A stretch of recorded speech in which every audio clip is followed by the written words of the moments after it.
નમસ્કાર મિત્રો, હું લીના કિનારીવાળા આપની સમક્ષ રજૂ કરું છું જીવન દર્પણ વાર્તા સંગ્રહમાં પ્રસિદ્ધ દાંપત્ય દર્પણ શ્રેણી અંતર્ગત વાર્તા નંબર 1, દાંપત્યની કેડીએ.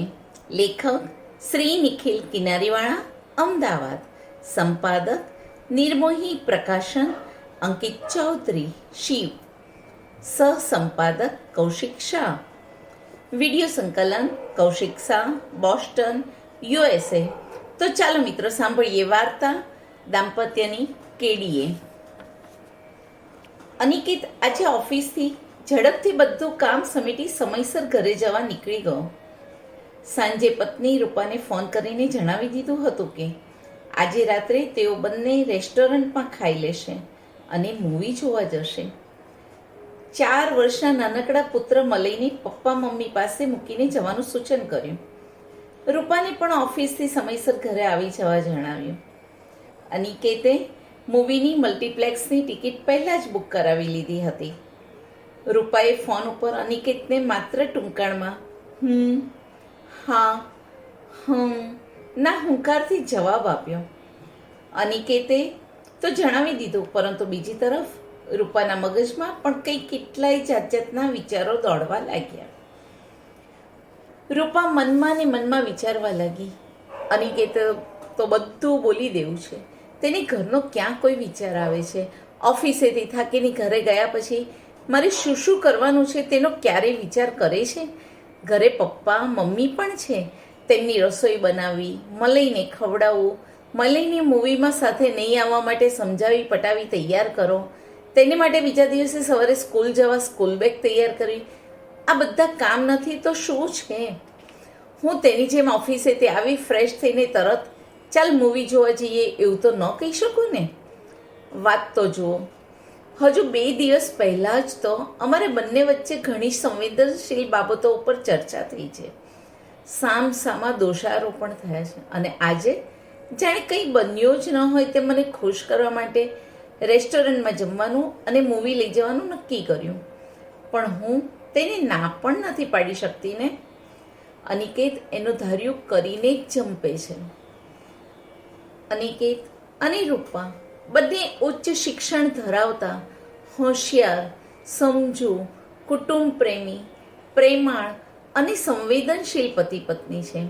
અનિકેત એક સારી પ્રેક્ટિસ ધરાવતો ચાર્ટર્ડ એકાઉન્ટન્ટ હતો અને રૂપા ઇન્ફોર્મેશન ટેકનોલોજીના ક્ષેત્રમાં એક પ્રતિષ્ઠિત કંપનીમાં જવાબદાર પદ પર જોબ કરતી સ્ત્રી હતી.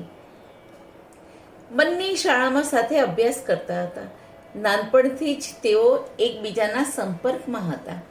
અનિકેત અને રૂપા બંનેને એકબીજાના વિચારો અને સરળ સ્વભાવ પહેલેથી જ આકર્ષતા હતા. મિત્રતા પ્રણયમાં પરિવર્તિત થઈ અને બંનેએ એકબીજાની સમક્ષ પ્રેમની કબૂલાત કરી લગ્ન કરીને જીવનભર સાથ નિભાવવાના કોલ આપ્યા. કુટુંબની સંમતિથી આનંદપૂર્વક તેમના લગ્ન થયા. બંને ખૂબ ખુશ હતા અને દાંપત્ય જીવનને ભરપૂર માણી રહ્યા હતા. સમય પસાર થતો ગયો. લગ્નના 2 વર્ષ પછી તેમના જીવનમાં પુત્ર મલયના જન્મ સાથે એક બીજા આનંદનો ઉમેરો થયો. હવે અનિકેત અને રૂપા બંનેની પોતાની કારકિર્દીમાં વ્યસ્તતા પણ વધતી જતી હતી.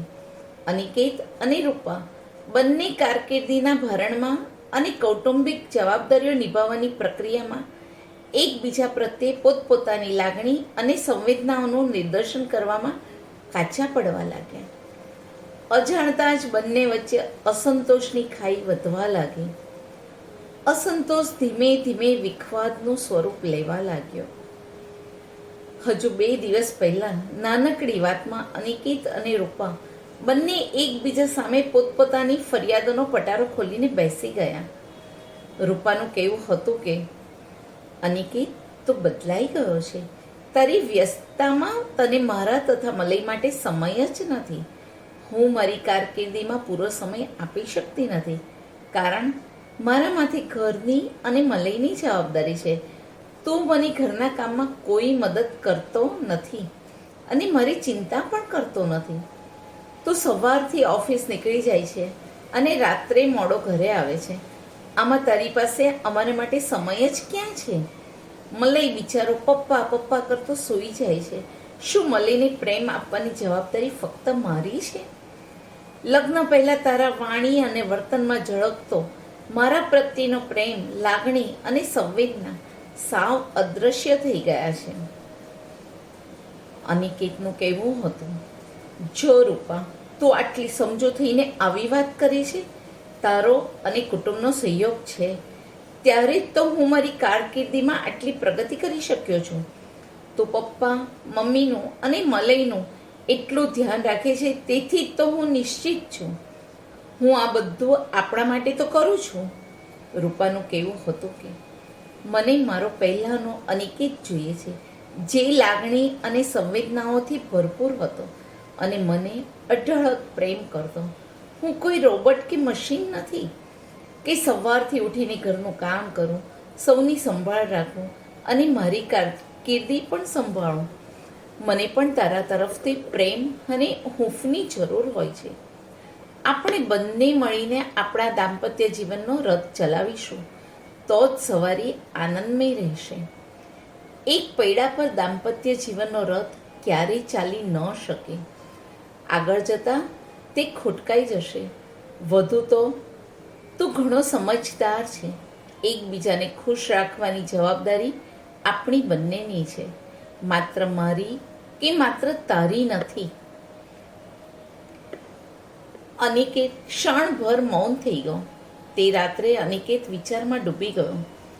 પડખા ફેરવતો વિચારવા લાગ્યો કે આમાં રૂપા ક્યાં ખોટી છે? તેની પણ જિંદગી છે, તેનો પણ કારકિર્દી બનાવવાનો હક મારા જેટલો જ છે. સુખી થવાનો અધિકાર રૂપાને પણ છે. દાંપત્ય જીવનની જવાબદારીઓના ટોપલાનો બોજ પત્ની એકલી શા માટે વહન કરે? ચોક્કસ હું ક્યાંક ગંભીર ભૂલ કરી રહ્યો છું. હું રૂપાના અસ્તિત્વને અવગણી રહ્યો છું.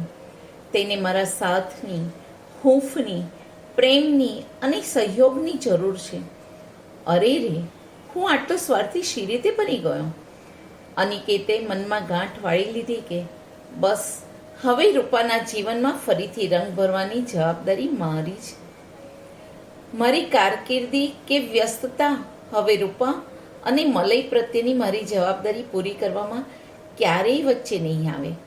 રૂપાને હું પૂરતો સમય આપીશ અને તેના ચહેરાની ચમક પાછી લાવીશ. આજે રૂપાથી પણ વહેલા સાંજે ઘરે આવીને અનિકેત મલય સાથે રમતો હતો. રૂપા ઘરે આવતા જ અનિકેત તેની સાથે ઘરના દરેક કામ ઝડપથી પૂરા કરવામાં તેની મદદ કરવા લાગ્યો. રૂપા તો અવાક થઈ ગઈ. અનિકેતને જોતી જ રહી. રૂપાએ પપ્પા મમ્મીની રસોઈ તૈયાર કરી દીધી. અનિકેતે મલયને ખવડાવી દીધું. રૂપાને ઝડપથી ફ્રેશ થઈને તૈયાર થવા જણાવ્યું. અનિકેતે મલયને પપ્પા મમ્મી સાથે રહેવા માટે પહેલાં જ સમજાવી લીધો હતો. રેસ્ટોરન્ટમાં જઈને ત્યાંથી મૂવી જોવા મલ્ટીપ્લેક્સમાં જવાનું નક્કી કર્યું હતું. રેસ્ટોરન્ટમાં પ્રવેશતા જ વેઇટર અનિકેત અને રૂપાને પહેલેથી જ બુક કરાવેલ ખાસ કેન્ડલ લાઇટ ડિનરના ટેબલ તરફ દોરી ગયો. રૂપા માટે આ બધું એક સ્વપ્નથી ઓછું ન હતું. ટેબલ ઉપર બેસતા બંને કેન્ડલ લાઇટના આછા ઉજાસમાં એકબીજાની નજરમાં નજર મેળવીને કંઈક કહેવા અને કંઈક પૂછવા કોશિશ કરી રહ્યા હતા. અનિકેતે રૂપાનો હાથ પોતાના હાથમાં લઈ બે હથેળી વચ્ચે દાબીને કહ્યું, રૂપા, હું તને અનહદ પ્રેમ કરું છું. મને મારી ભૂલ સમજાવવા માટે તારો ખૂબ ખૂબ આભાર.